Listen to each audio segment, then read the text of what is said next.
Olá pessoal, tudo bem? Bom dia, como que vocês estão? Sejam bem-vindos ao nosso bate-papo sobre avaliação neuropsicológica.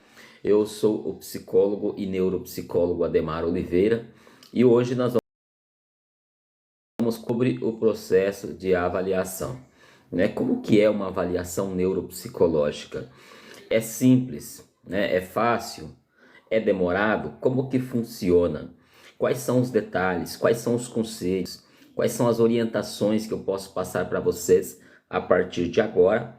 Para você que é pai, mãe, né, professor, educador de modo geral e tem alguma criança com suspeita, deixa eu só arrumar o microfone aqui, que tem suspeita de transtorno do espectro autista, deficiência intelectual, altas habilidades e superdotação, transtorno opositor desafiador, transtorno do déficit de atenção com hiperatividade. Então, nós vamos conversar sobre a avaliação neuropsicológica e você que tem dúvidas, não tem problema, tá? Pode colocar aí nos comentários.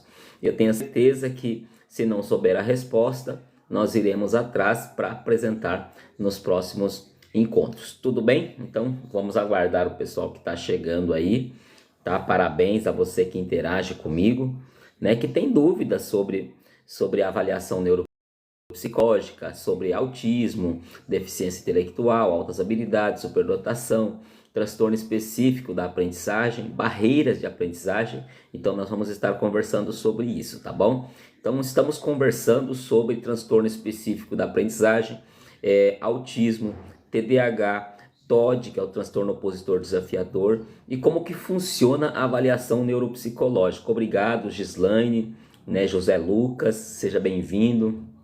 Verdugo também, Vanderlei. Eu sou Ademar Oliveira, sou neuropsicólogo e estou conversando com vocês sobre a avaliação neuropsicológica. A primeira dúvida que surge é se a avaliação neuropsicológica é apenas para criança. Não, não é só para criança, tá? A avaliação neuropsicológica é para qualquer pessoa, tá? Criança, adolescente, jovem, adulto, idoso. Tá? Então, assim, existem duas formas iniciais de fazermos avaliação neuropsicológica. Para quem precisa descobrir se tem, né, se tem autismo, se tem deficiência intelectual, se tem TOD, que é o transtorno opositor desafiador, se tem TDAH, que é o transtorno do déficit de atenção com hiperatividade, se tem outros transtornos ou transtornos psiquiátricos, ou se a pessoa sofreu um acidente vascular cerebral, um AVC, ou se a pessoa sofreu algum acidente ou outro tipo de intercorrência e precisa de uma reabilitação. Então, a avaliação neuropsicológica funciona tanto na prevenção quanto na intervenção. Muito obrigado, Alzira, né? A Bia também entrou, a Zina também, seja bem-vinda. Tá? Muito bem-vindos, gente. Muito bom, Pedro Henrique. Parabéns, Pedro, por estar participando dessa conversa. A Larissa também. Quem mais que está por aqui? O José Lucas, Gislaine. Só gente bonita, só gente bonita. Eu sou psicólogo e neuropsicólogo Ademar Oliveira e estou conversando com vocês sobre avaliação neuropsicológica. Muitos adultos me procuram, né, e perguntam: Ademar, eu suspeito que tenho autismo. É possível fazer uma avaliação neuropsicológica? É. Ademar, eu tenho dúvida, eu tenho menos de 18 anos e acho que com 16 anos eu posso ter deficiência intelectual. É possível fazer a investigação. Eu tenho um filho que não respeita a autoridade, que tem índole vingativa, que é agressivo, que bate, que é reativo, a escola vive me chamando. Eu suspeito que ele tem transtorno opositor desafiador. Posso fazer avaliação neuropsicológica? Pode fazer avaliação neuropsicológica, tá? Então, obrigado também, Eunice, muito bem, Helenita, o Caelson, a Zina tá por aí, tá? A Vita Lima, muito bem, gente. Vamos conversar. Quem tem perguntas, tá? Quem tem perguntas pode colocar aí, tá? Sobre a avaliação neuropsicológica. Então, hoje nós vamos ficar só no contexto do autismo, deficiência intelectual, transtorno opositor desafiador, TDAH, transtorno específico da aprendizagem, transtorno de humor deprimido, transtorno de ansiedade. Então vamos conversar sobre isso. Para quem está chegando, muito prazer. Eu sou o psicólogo Ademar Oliveira e neuropsicólogo também, tá bom? Deixa eu só ajustar aqui a live, gente. Deixa eu ajustar a live aqui. Muito bem, muito bem. Tô só ajustando aqui porque... Olha só, muito bem, já tô ganhando presente aí. Muito bem, pessoal, deixa eu só compartilhar aqui então. Compartilhar com alguns amigos. Papai. Papai. Papai. Muito bem, pessoal, vamos sequência então ao nosso bate-papo. Para quem está chegando, muito prazer. Nós estamos falando sobre avaliação neuropsicológica e eu sou o neuropsicólogo Ademar Oliveira. Hoje estamos conversando sobre o processo de avaliação neuropsicológica, tá? Então estamos falando sobre autismo, deficiência intelectual, altas habilidades, superdotação. E o objetivo é esse mesmo, é tirar dúvidas, tá?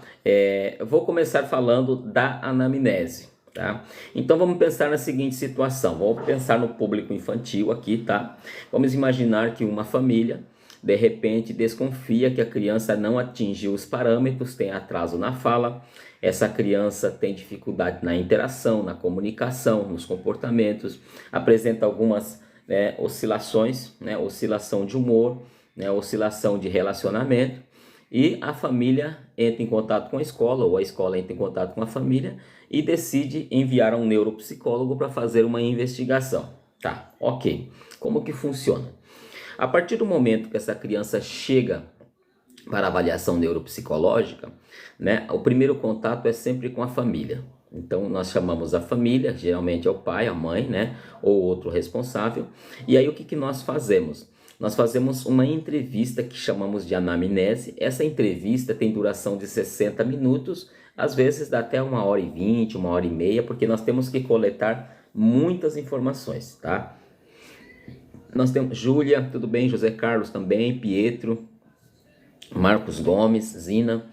Então nós temos que coletar informações dessa criança desde a gestação. Então a primeira pergunta que a gente faz é a identificação, nome da criança, data de nascimento. Por que a data de nascimento é importante? Porque lá na frente, se eu for aplicar algum teste cognitivo, eu preciso calcular a idade cronológica dessa criança, a idade biológica dessa criança, para ver qual é a tabela normativa de testes que eu vou usar para chegar a uma estatística de resultado ali. Então preciso da data de nascimento. Quando o pai e a mãe não sabem a data de nascimento da criança, eu nem começo a anamnese, tá? Eu preciso muito da data de nascimento. Data de nascimento da criança, escola, em qual ano que ela está, se já reprovou. Aí eu pergunto sobre endereço, eu faço uma investigação sobre a caracterização familiar, com quem que essa criança mora. Outra pergunta que não falta na identificação é se existem histórico de transtornos de neurodesenvolvimento na família ou histórico de transtorno psiquiátrico na família. Se surgiu intercorrência durante a gestação, como que foi essa gestação? Foi uma gestação planejada? Foi uma gestação que o casal queria? Foi uma gestação organizada? A mãe passou por um processo de estresse intenso? Precisou de alguma intercorrência médica, de internação? Teve o uso de bebida alcoólica, cigarro ou outras drogas durante a gestação? Então a gente já faz essas perguntas porque nós estamos fazendo um estudo sobre o histórico de desenvolvimento desta criança, tá? Às vezes os pais perguntam assim: Ademar, mas por que você pergunta quantos quilos a criança nasceu, qual foi a idade gestacional, com quantos anos ela falou, com quantos anos ela andou, com quantos anos ela engatinhou, se ela mostrou reflexo nos primeiros anos de vida, se ela atendia comandos, se era uma criança que interagia com os olhos? Por que eu pergunto tudo isso? Porque quando se fala em investigação de transtorno do neurodesenvolvimento, nós falamos de uma investigação que vai desde a gestação até a vida adulta. Então eu preciso saber se o que a criança apresenta com 9 anos é algo que ela apresentava com 4, com 3, com 2 e até mesmo quando era bebezinha. Então eu investigo todo o processo gestacional. Nasceu a criança, precisou de intervenção médica logo que nasceu, a mãe teve anemia, depois que nasceu, essa criança mamou nos primeira hora do dia, essa criança ela tomou medicação, o que foi feito com essa criança, qual foi o tipo de parto. Nos primeiros anos de vida, quando que a criança mostrou reflexo e começou a fazer movimentos com o corpo, com que idade esta criança controlou esfíncteres, ou seja, controlou o cocô, deixou de usar fralda, com quantos anos essa criança balbuciou, né? Sabe aquela coisa da criança ficar... Com quantos anos essa criança, quantos meses essa criança falou papá, papá, mamã, papá, mamãe, as primeiras palavras e depois as primeiras frases, o engatinhar e o andar e aí sucessivamente. Então é feita uma investigação do processo de desenvolvimento neuropsicomotor da criança e aí neste processo de investigação do neuropsicomotor, neurônio, cérebro e psicomotor, motor e condições de atenção, memória, planejamento, tá? Então tudo isso nós investigamos. Muito bem, Cazu, Maria Luísa, a Ali Nelson, bem-vindo, a Roberta, Nice também, Jaine, Maria, Neuza, o Antônio Lopes, nossa, só gente bonita aqui. Muito bem, gente, muito bem, continuem participando, tá bom? Bom, pessoal, e aí na anamnese, para quem está chegando, eu estou falando sobre a avaliação neuropsicológica para a investigação de transtornos do neurodesenvolvimento, tá? Então, estou falando aqui da importância da investigação do histórico de vida dessa criança desde que nasceu, tá? Mas Ademar, por que você pergunta na anamnese se a mamãe ingeriu bebida alcoólica, cigarro ou outras drogas? É que o uso de bebida alcoólica, cigarro ou outras drogas na gestação pode provocar efeitos a longo prazo no processo de desenvolvimento da criança. Como que isso acontece? Existe o cordão umbilical, né? A criança é dependente da mãe. Tudo que a mãe vivencia, a criança absorve. E isso vai para qual lugar? Vai para formação dos neurônios, né? Formação aqui do lobo frontal, temporal, parietal, occipital, enfim, né? Então, se existe uma alteração na ingestão de líquido ou de outros componentes, essa criança absorve isso e lá nos primeiros anos de vida ela começa a colher esses frutos. Então, o que é muito comum quando a mãe ingere bebida alcoólica, cigarro ou outras drogas na gestação? O que é muito comum? Déficit de atenção, né? Então, a criança que vai ter dificuldade de se concentrar, a criança vai ter dificuldade de aprendizagem, a criança poderá apresentar dificuldade de relacionamento, a criança poderá apresentar dificuldades comportamentais e mais. A criança poderá desenvolver tique, né? Que são aqueles movimentos repetitivos, né, estereotipados, como se fossem movimentos nervosos tanto com o corpo, né, desse jeito, ou aqueles movimentos vocais, né, movimentos com a boca. A criança repete a mesma coisa o tempo todo.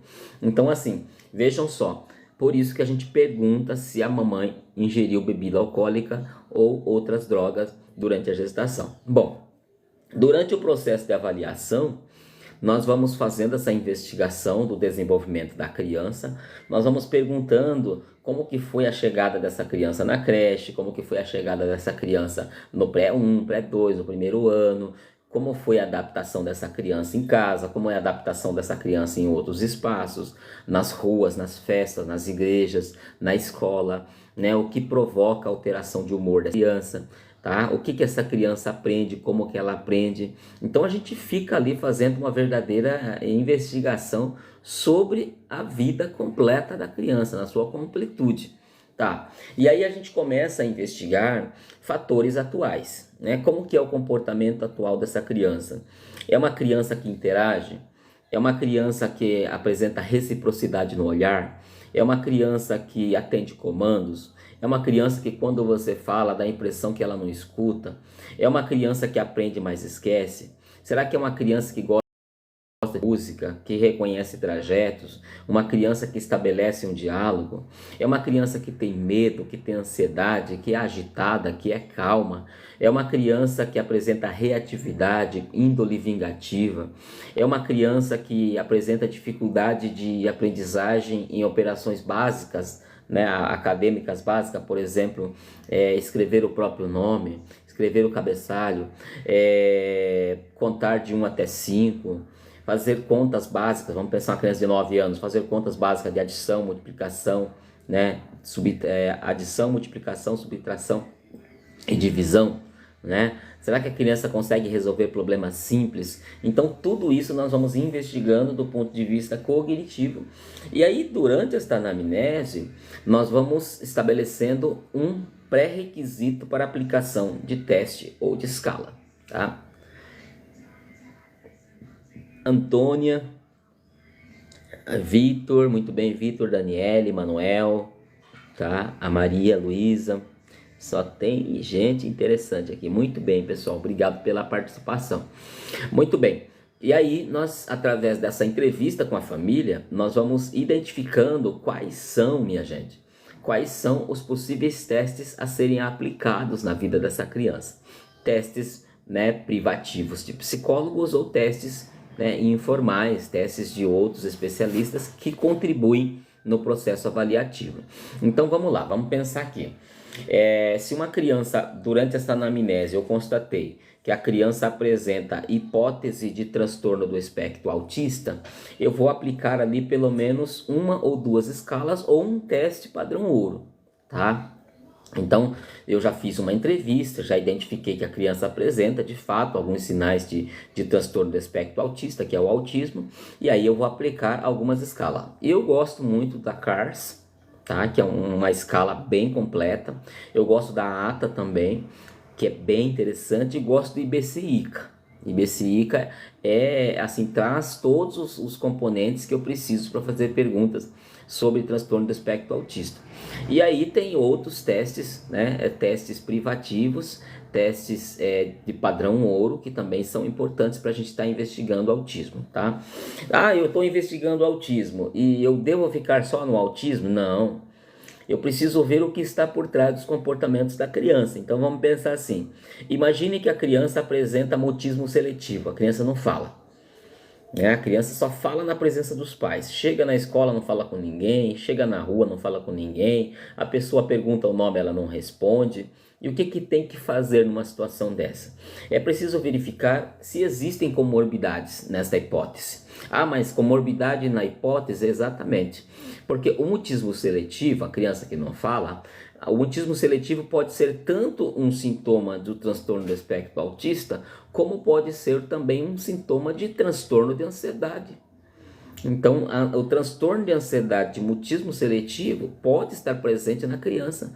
Existem 2 tipos de transtornos de ansiedade que são bem comuns, de 0 até 7, 9 anos, que é, primeiro, o transtorno de ansiedade de separação. A criança morre de medo de perder pai, perder mãe, perder professor, chora quando o professor vai embora, chora quando morre algum animalzinho, ou fica ali ansioso, com medo quando o pai vai viajar, a mãe vai trabalhar. Então sofre um sofrimento intenso, tá? Transtorno de ansiedade de separação e o transtorno de mutismo seletivo. Então vejam bem, tanto o transtorno de ansiedade de separação como o mutismo seletivo podem estar presentes no transtorno do espectro autista. Então eu não posso chegar e falar assim, não, tem autismo. Não é só eu tenho autismo, eu preciso investigar o que está por trás disso. Será que é um transtorno de ansiedade que está envolvido? Será que é um transtorno de ansiedade de separação? Ou será que é a personalidade da criança? Será que não é dela mesmo? Seu modo de ser, de pensar, de sentir, de se comportar, de se relacionar, de amar, enfim, de interagir com as pessoas. Então eu preciso ter esse olhar ampliado, sistêmico, para poder começar a caminhar dentro de uma hipótese de transtorno do espectro autista. Deixa eu ver, tem umas mensagens aqui. Tem bastante mensagem, né, gente? Só não sei se eu consigo responder essas mensagens agora. Mas eu prometo que vou responder, tá? Vou responder todas, com muita calma. Muito obrigado, Mari. Acho que a Maria, a Júlia, José Carlos, o Pietro, o Marcos, o Valdomiro, quem mais que tá por aqui? Antônio Lopes, Jaine, quem mais tá aqui? O Manuel, Daniele Franco, Vitor, Joiciane, Zilda, muito bem, Zilda, muito obrigado. Alessandro Lima, Claudinei, Domingos, Elder, Angel, muito bem. Para quem está chegando, eu estou falando, sou neuropsicólogo, Ademar Oliveira, atendo no município de Registro e aqui no departamento de educação eu faço avaliação psicoeducacional, mas não como neuropsicólogo, como psicólogo, em Registro que eu atuo como neuropsicólogo. E eu estou falando sobre a investigação dentro de uma avaliação neuropsicológica, tá? Falei da anamnese, né? Falei com vocês sobre a importância de investigar a vida da criança desde os primeiros anos de vida. Sugeri aqui uma explicação sobre investigação de transtorno do espectro autista, e aí vamos dando sequência, tá? O que é importante, tá? Durante a avaliação neuropsicológica? Não é tanto a investigação da hipótese, mas ir fazendo os descartes, tá? Então, assim, o que eu preciso descartar se eu estou investigando o transtorno do espectro autista? Eu preciso verificar se não existe ali, tá? Eu preciso verificar se não existe ali hipótese, né, comórbida que eu falo é associada. Hipótese comórbida de TDAH, que é transtorno do déficit de atenção, de transtorno opositor desafiador, de transtorno específico da aprendizagem, barreira de aprendizagem, transtorno de humor, né, humor deprimido, transtorno de ansiedade. Eu preciso verificar se não tem transtorno do tique, aplaxia da fala. Eu preciso ver se não tem um transtorno da fala. Eu preciso ver como que está o ambiente dessa criança, enfim. Mas como que eu consigo fazer essa investigação? Dialogando com uma equipe multidisciplinar. Então eu preciso conversar intensivamente com terapeutas ocupacionais, com psicólogos, com fonoaudiólogos, não posso deixar. Preciso dialogar com a equipe médica, tanto clínico geral quanto pediatra, neuropediatra. Preciso conversar com nutricionista. Eu preciso sugerir aos pais. Teve uma avaliação que eu fiz um tempo que a criança não comia de jeito nenhum na escola, não comia, chegava de manhã e ia embora caindo, mas não comia, né? Quando comia era só alguma coisa assim muito do campo de interesse dela. E a primeira luz que acendeu foi: será que é um sintoma de autismo? E fui investigar o autismo, tá? Investigando o autismo, apliquei escalas, apliquei testes, né? Fiz observação clínica dessa criança, fiz observação direcionada, né? Com um instrumento de observação simplificado que eu uso, e aí eu constatei que precisava passar um especialista para dar continuidade. Foi quando eu chamei os pais e sugeri, falei: papaizinho, mamãezinha, vamos fazer o seguinte, né? Passem num clínico geral para ver a possibilidade de fazer alguns exames, exame de sangue, exame de urina, para ver se essa criança ela não apresenta, por exemplo, uma anemia, né? Se tem uma anemia, não come. Se tem algum problema estomacal, não come. Se essa criança ela apresenta algum incômodo na garganta, ela não come. Se essa criança apresenta algum quadro de irritabilidade, alguma infecção de urina, seja qual for, ela não come. Então vejam só, atrás de uma seletividade alimentar, podem ter outras intercorrências médicas, e para isso nós precisamos sugerir que a família também vá.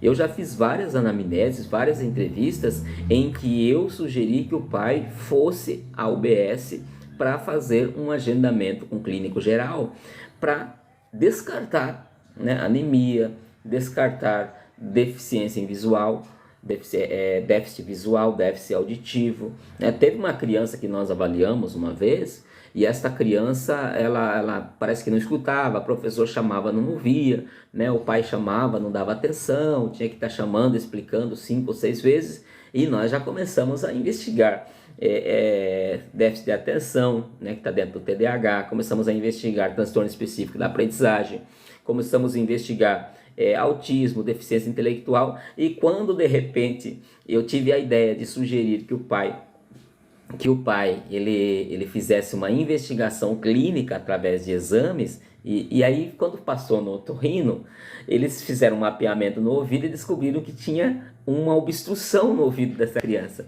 E essa obstrução era cera. Era cera. Então, vejam só, né? Fizeram a lavagem lá no ouvido, essa criança passou a ouvir numa boa. E aquilo tudo que a gente estava de forma hipotética, né, direcionando, nós jogamos por terra porque existia uma barreira biológica, barreira física. Então, minha gente, dentro do processo de avaliação neuropsicológica, nós precisamos ter esse olhar sistêmico para mostrar que existem outras questões atrás de uma hipótese, tá? Né? Será que é transtorno do espectro autista mesmo? Será que é deficiência intelectual mesmo? Será que é transtorno específico da aprendizagem, que aí entra dislexia, descalculia, disgrafia, desortografia, né? No DSM-5 não tem esses nomes, mas tem o que significa. Será que essa criança tem altas habilidades? Isso é muito importante, gente. Isso é muito importante, tá? Às vezes a criança é agitada na escola, a criança bate, a criança não tem limite, ela não espera a professora terminar a lição, ela vai na mesa do professor, ela incomoda no intervalo, em todos os lugares, e aí vai fazer uma investigação através de uma aplicação de um teste cognitivo, psicométrico, e nós descobrimos que essa criança tem, por exemplo, altas habilidades e superdotação.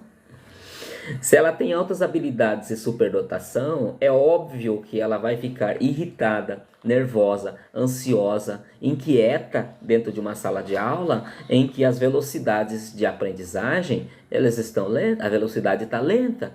Então o professor está ali explicando, mas ele já sabe a resposta, né? Os coleguinhas estão ali fazendo e ele já fez. O professor está tentando explicar de uma forma difícil, complexa, e ele consegue explicar de uma forma simples. Isso provoca nele alguns sentimentos, alguns comportamentos que ele não sabe lidar, e aí como que ele manifesta isso? Através da psicossomatização comportamental, que é quando reage às vezes de forma agressiva ou hiperativa. Deixa eu ver quantas pessoas... Nossa, como tem gente assistindo. Sandra, muito obrigado, viu? Muito obrigado pela sua participação. Obrigado também, Luciana. Quem mais que tá aqui? A Vanessa. Muito bem, Vanessa.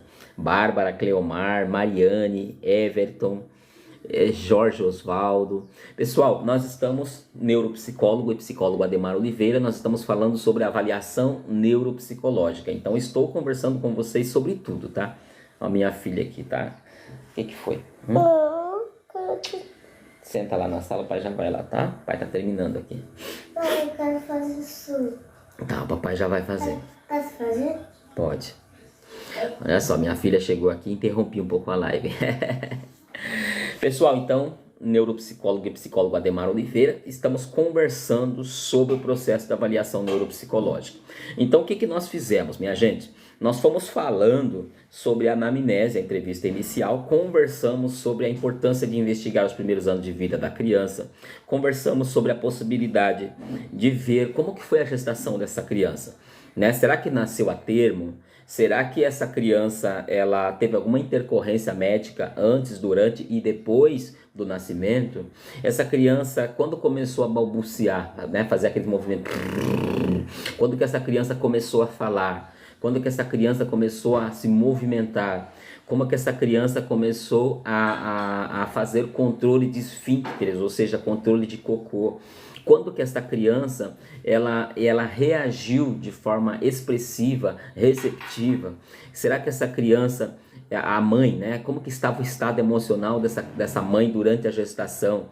Fez uso de bebida alcoólica? Fez uso de cigarro ou de outras drogas? Ah, mas Ademar, por que se pergunta isso na anamnese? Porque eu preciso investigar o que está envolvido no desencadeamento de comportamentos cognitivos lá nos primeiros anos de vida. Então vou pegar um exemplo aqui que eu citei lá no começo da live sobre o uso de drogas, cerveja, álcool, cigarro durante a gestação.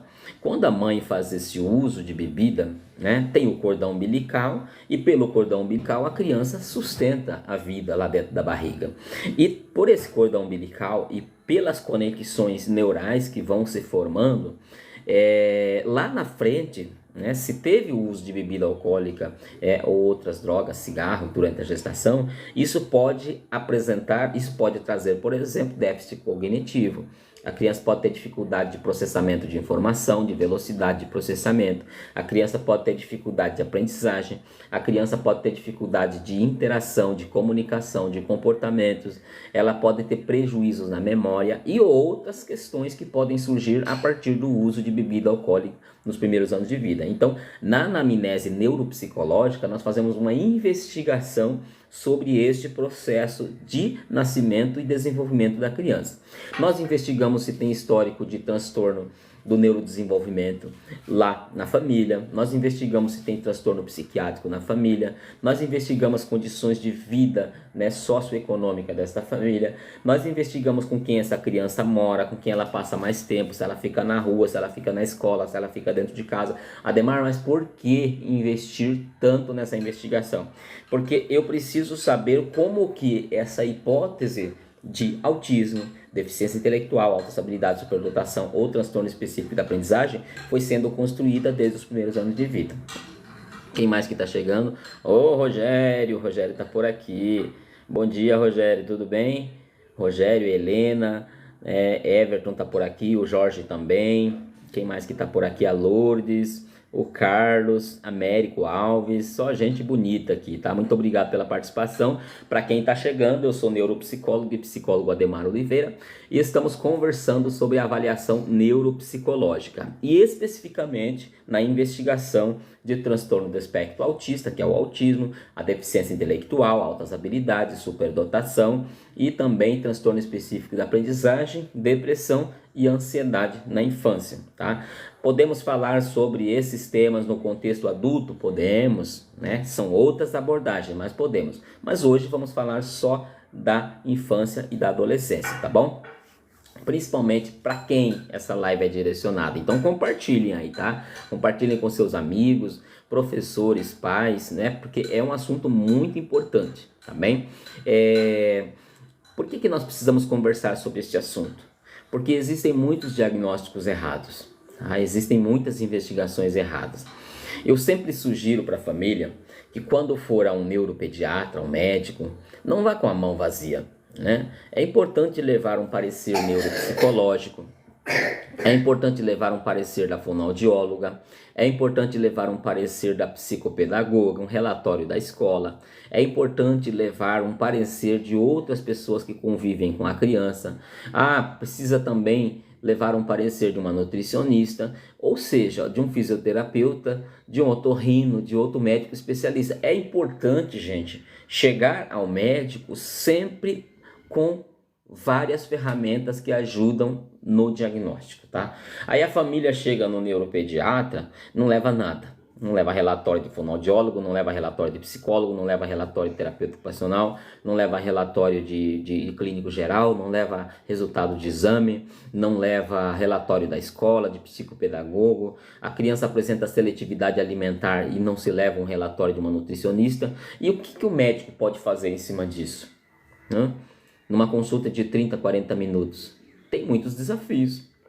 Então, quanto mais auxiliar no processo de investigação, melhor, tá bom? Então, eu falei desde o comecinho aqui sobre a questão da gestação e fui indo, né, investigando até chegarmos à aplicação de testes. Então, existem diversos testes. Ademar, você pode passar uma lista de testes que são usados? Não. Por que não? Porque cada criança exige uma abordagem, né? Uma medida, tem uma normativa.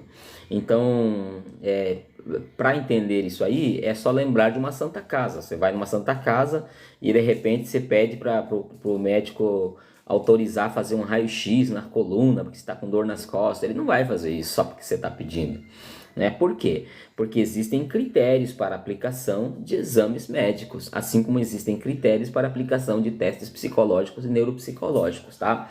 Então, seguindo a nossa conversa, né, existem sim existe uma lista gigantesca de testes e escalas que a gente usa, mas não é possível trabalhar num formato de receita, né? Não, eu dou 5 testes para fazer isso, eu dou 6 testes para fazer aquilo. Não, eu preciso fazer um estudo do processo de desenvolvimento dessa criança para a partir dali começar a chegar numa hipótese diagnóstica. A avaliação neuropsicológica, minha gente, é indicada para tudo isso que a gente foi conversando, sabe?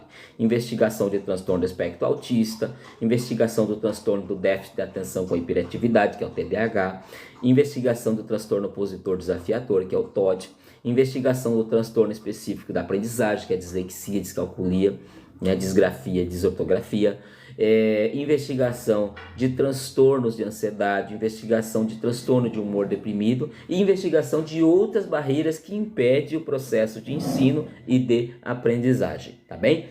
Então, mas é só para criança? Não, não é só para criança. Eu tenho 25 anos e acho que eu tenho autismo por conta disso ou daquilo. Passa numa avaliação neuropsicológica. Eu tenho 39 anos e eu acho que eu tenho TDAH porque eu esqueço chave, eu esqueço datas, eu sou intolerante em relacionamento, meu ciclo de relacionamento é muito rotativo, né? Eu fico com um, enjoo, fico com outro, enjoo, não consigo ter uma estabilidade. Eu acho que tenho TDAH porque eu sou muito ativo, interrompo as pessoas. Passa numa avaliação neuropsicológica. Eu tenho 50 anos e acredito que o meu comportamento é muito estranho porque eu sou antissocial, eu não gosto de me relacionar, eu choro sem motivos aparentes, eu tive muitas percas durante a vida. Faz uma avaliação neuropsicológica, tá? A avaliação neuropsicológica pode ser realizada tanto na criança, adolescente, jovem, adulto, idoso, e pode ser usada tanto na prevenção, ou seja, na investigação de hipóteses, quanto na intervenção, né? Vamos pensar numa pessoa aí de 60 anos que sofreu um AVC, acidente vascular cerebral. O que a gente faz? A gente já entra na intervenção, né? São atividades semanais, né, terapêuticas, neuropsicológicas para auxiliar na reabilitação dessa pessoa. Tá? A mesma coisa a pessoa que sofre um acidente, fica com mobilidade reduzida. Então a avaliação neuropsicológica é sempre indicada para aquele que precisa reorganizar os seus pensamentos, memória, atenção, percepção e o seu processo de compreensão e velocidade de processamento, desenvolvimento como um todo. Tá bom, pessoal? Vou precisar sair aqui, tá? A live vai ficar salva, né? Depois posso fazer alguns recortes, estar postando para vocês. Muito obrigado a todos que contribuíram. Né, bastante gente, mais de 210 pessoas passaram por aqui, né? É a minha minha segunda live. A primeira foi só teste, né? Eu tive ali, eu acho que umas quatro pessoas assistindo e hoje temos 210 curtidas aí, pessoas participando. Então, muito obrigado a todos. Tem 16 mensagens, daqui a pouco eu respondo a todos, tá bom? Um grande abraço aí, sucesso, bom fim de semana e que tudo de bom aconteça nas vidas de vocês aí. Obrigado, Rogério. Um abraço aí a todas as pessoas do bairro Itimirim, Iguape, São Paulo, né? Vale do Ribeira, Registro, enfim, né? Um abraço a todos aí e aos brasileiros que moram fora e que também estão assistindo esse bate-papo. Um grande abraço, minha gente. Até mais.